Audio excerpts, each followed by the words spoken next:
Mahigit 1,000 pamilya, halos 5,000 individuals ang nag-evacuate sa 13 evacuation centers sa 7 barangay dahil sa Bagyong Enteng. Matapos ang 2 araw ay nakabalik na din sila sa kani-kanilang mga tahanan.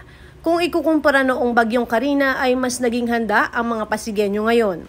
Isa ang Santolan sa may pinakamaraming evacuees, ngunit ayon sa update ni Kagawa Del Abogadi, sinigurado nilang mas maayos ang sitwasyon sa evacuation centers ngayong Bagyong Enteng.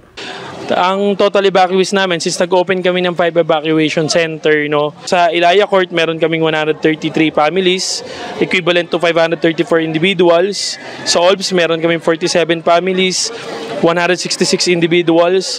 Sa SES, meron kaming 577 families, equivalent to 1,309 individuals. Santolan High, meron po kaming 36 families, equivalent to 147 individuals. Sa Santo Tomas de Villanueva Parochial School, meron kaming 24 families, equivalent to 89 individuals. Total of 817 families, equivalent to 2,245 individuals. So, as time goes by, hindi naman to yung unang beses na binabaha yung Barangay Santolan. But this is the first time that we lead as the barangay official. Kasama namin ang aming barangay kapitan, Kapitan Gabayan. During the Typhoon Karina, we saw some things to improve. So, dahan-dahan ini-improve namin. Ngayon, ang ginawa namin seamless. Dapat pagdating ng mga evacuees natin, walang pila, diretso na sa room, and then the CSWD together with the Barangay Santolan employees, doon na natin ikakandak yung paglilis sa mga forms na needed ng CSWD, para mas mapadali. At the same time, hindi na pumipila yung mga evacuees natin. I guess it's over-prepared on our end, but mas maganda na siguro maging prepared tayo kaysa naman sa maging under-prepared kami. Different agencies, private individuals na nagpadala ng kanya-kanyang tulong. Pero syempre, we are so thankful with the city government ng Pasig, headed by our Mayor Vico Soto, kasi mabilis yung pagbigay nila ng pagkain for the evacuees. Same goes with their disaster response. Maaga naman dumating yung mga responders nila at saka equipments needed. Thank you doon sa ating mga kabarangay na umiintindi at umuunawa, dahil mahirap naman talaga yung pinagdadaanan ng bawat isa during disaster. Pero hopefully, lahat tayo ay piliin pa rin yung maging mapayapa despite the situation. Piliin pa rin natin yung kabutihan. And sana maging honest tayo palagi, dahil yung pagiging dishonest natin, especially sa mga datos, nagbibigay ito ng discrepancy. Maaring ito magdulot sa yung iba naman nating mga kabarangay hindi na mabigyan, diba? Especially pagdating sa mga food packs or foods. Pero yun nga, as of now, livable ulit yung barangay natin. We are safe from any harm or risk.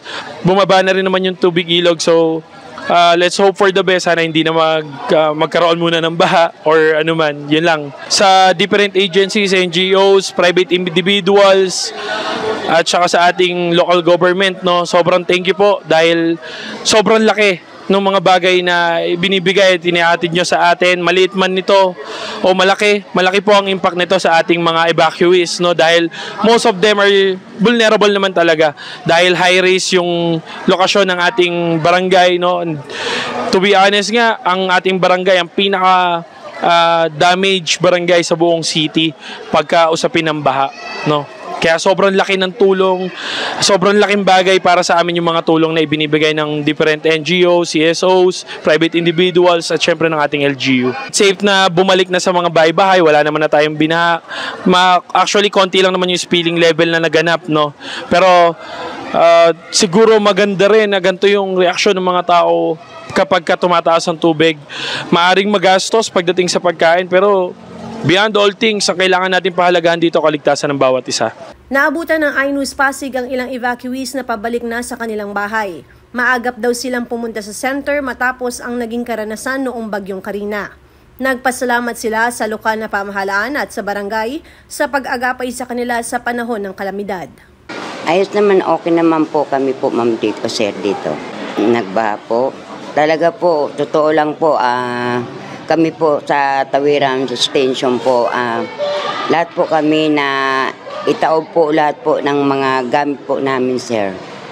Wala po sa amin na iligtas kasi nandito po kami sa elementary po, sir. Lahat po. Bigay po ni Vico po yung mga ayuda po. Yan lang po ang nakuha po namin. Ngayon po, uuwi na po kami ngayon. Kasi sabi ni yun po sa baba, na pagkatapos daw po ng namin, bababa na at uuwi na daw po kami. Yun po ang sabi po sa amin. Marami pong salamat at natulungan mo po kami dito na sa elementary school. Nagpapasalamat po kami. Ako si Luan Peñano para sa latest ng iNews Pasig.